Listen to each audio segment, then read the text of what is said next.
Bonjour à tous, je suis Charlie Paquet, assistant à l'atelier de Strat-Lyon et aujourd'hui on se retrouve pour l'utilisation du scanner 3D. Donc le scanner 3D, il va vous permettre de scanner un objet pour pouvoir le visualiser en 3D sur votre ordinateur.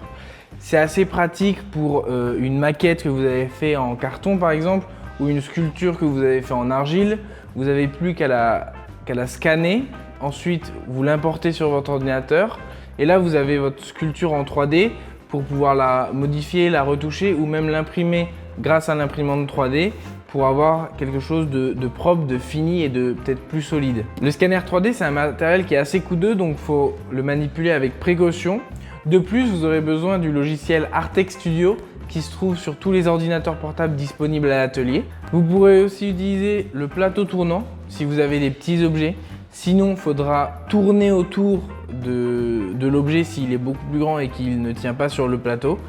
Vous pourrez aussi utiliser le trépied à photo parce qu'il y a une petite encoche pour mettre justement le scanner sur le trépied et ça vous permet d'avoir trépied scanner qui scanne l'objet sur le plateau et vous aurez juste à lancer le plateau, ce sera beaucoup plus simple.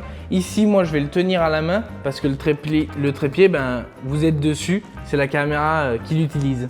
Pour le mettre en place, c'est assez simple. Il vous suffit de le brancher sur une prise électrique et de le brancher aussi à votre ordinateur. Une fois ça fait, je vous reprends et je vous montre les réglages sur l'ordinateur. Donc, j'ai bien branché mon scanner à mon ordinateur. Sur mon ordinateur, j'ai bien ouvert le logiciel Artex Studio. Et ce qu'on va scanner, c'est cette perceuse.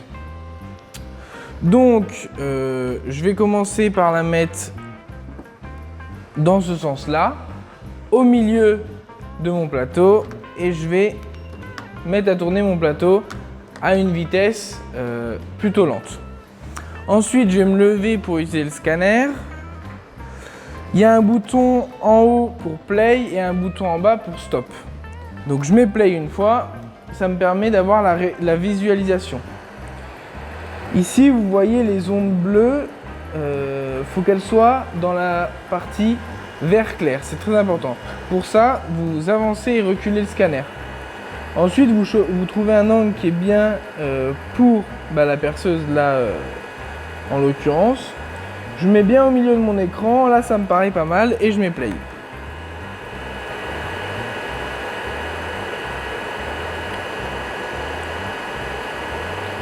Si jamais, à un moment donné, ça devient tout rouge et que ça bip, c'est qu'il y a un problème et qu'il faudra recommencer le scan. C'est que vous avez trop bougé. C'est pour ça que le trépied est un très bon outil pour utiliser le scan.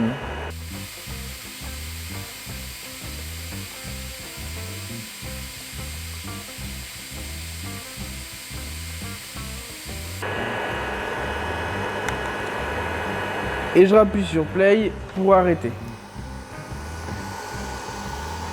Donc, nous avons sur stop, excusez-moi.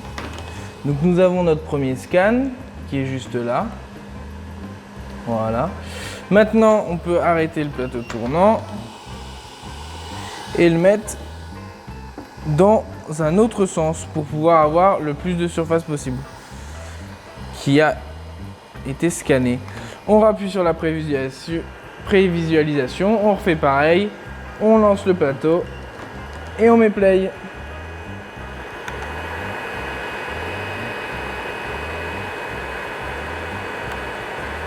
Et voilà. On peut éteindre la play. Donc, on a nos deux scans. Donc, le premier, c'est celui-là et le deuxième, c'est celui-là. Avant d'aligner les scans pour que ça nous en donne qu'un seul, il est important d'enlever les impuretés, comme par exemple le plateau. Pourquoi faut les enlever? Sinon ça va aligner le plateau et au final, pas notre scan, mais ouais, le plateau et ça va faire n'importe quoi. Donc, on va commencer avec les 21, je la coche, je fais Editor, Erased, donc Remove Unwanted Element. Et donc, on va enlever déjà la base. Donc petite coupure, je suis juste allé chercher une souris parce que ce sera beaucoup plus simple pour manipuler mon objet 3D. Donc voilà, donc base sélection, je fais CTRL et voilà. Donc là vous voyez, il y a toute la base qui s'enlève et ensuite j'ai juste à faire supprimer. Et donc là c'est cool parce que toute la base s'est enlevée. Ensuite ce que je vous conseille c'est de vous mettre bien perpendiculaire à votre scan. Donc là c'est pas mal. Et vous mettez la rectangular sélection, CTRL et vous enlevez tout. Supprimer. En faisant attention bien entendu de ne pas enlever votre scan. Ça sera embêtant. Voilà. Il n'y a pas besoin de tout enlever, hein, mais le plus vous en enlevez, le mieux ce sera en fait, tout simplement.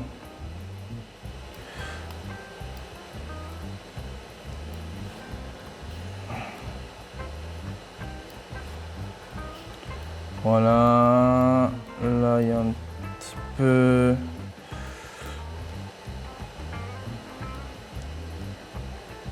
Là il y a un petit peu aussi. Donc voilà. Donc lui, il est plutôt pas mal, on va pouvoir l'enlever, on va prendre l'EVA 2. Donc EVA 2, pareil, on va enlever la base avec base selection, CTRL. Est-ce que ça a pris la base? Oui, ça a bien pris la base. On supprime. On se met dans cette vue-là. On peut tourner avec les petites flèches. Là, moi, ça me paraît pas mal. Rectangular selection. Et on supprime.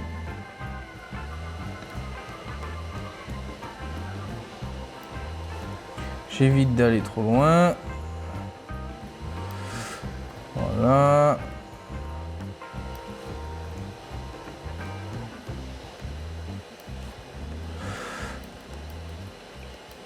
Bon, on a quelque chose qui est plutôt pas mal là. Voilà. Donc, on va pouvoir les aligner. Donc, maintenant qu'on a enlevé les impuretés autour, on va pouvoir faire un autopilote afin de les aligner et de faire toute la texture autour. Autopilote, on les sélectionne tous. Suivant. Suivant. Editing, eh ben on l'a déjà fait, donc on peut passer ce step. On auto-aligne. Là, normalement, ça s'aligne automatiquement. Regardez, c'est magique. En vrai, c'est magique. Là, c'est aligné correctement, donc on dit yes. Si jamais c'est pas aligné correctement et que vous voulez garder ces scans au lieu d'en faire d'autres en plus propre, vous pouvez aligner manuellement. Pour ça, c'est très simple. Vous avez votre scan 1, votre scan 2. Vous lui dites, eh ben, ce point-là, sur le scan 1, c'est exactement le même point, le même endroit que ce point-là sur le scan 2.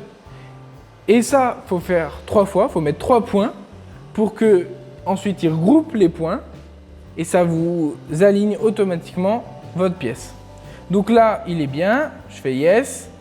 Et là, c'est en train de faire le modèle, c'est en train de faire la fusion, c'est en train d'enlever les petites bactéries autour, c'est en train d'automatiquement réagencer certaines choses, de boucher les trous. Vous voyez?